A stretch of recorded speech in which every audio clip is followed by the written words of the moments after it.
What do you think about that, big brother?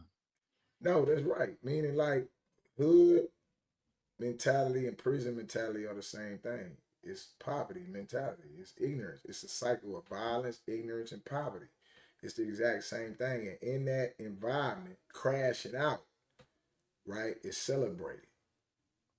Mm, Yeah, to crash out is celebrated. How else do you deal with the pain other than to act out, mm, literally and physically? Crashing out is what it is. And especially when you're young, when I was young, crashing out, man, you couldn't tell me I would be 40 years old.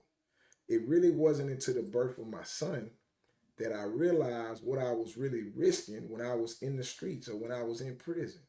I was willing to give this up. And some of my peers and some of my family gave this up in death. They gave up having the birth of a child. Like when you are a child, you don't care about that. But that's what you're giving up.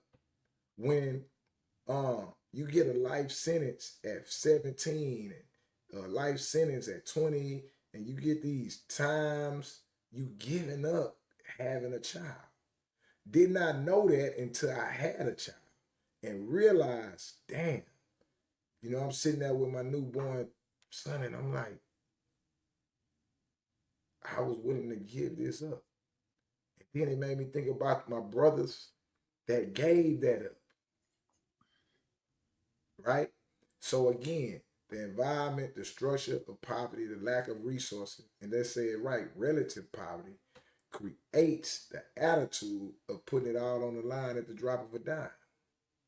And it is rewarded in the sense of celebration or feeling of release. Yeah, man, I got them niggas, man. I did that. You know what I'm saying? My wife asked me that. My wife say, how do people feel when they kill somebody? Like, where's the remorse at? I say, well, for the most part, a person is just trying to get their man. So if they got their man, they got him. That's why it's no getaway plan. That's why it's like he caught within this time or that time. That's why it's the Tommy aspect. Because you acting out an emotion and you only got one goal, and that's to get your man. It ain't until years later, time has passed, and you have dealt with the situation that you realize that it was dumb, and it becomes more remorseful for the outcome you receive versus the act that you actually did.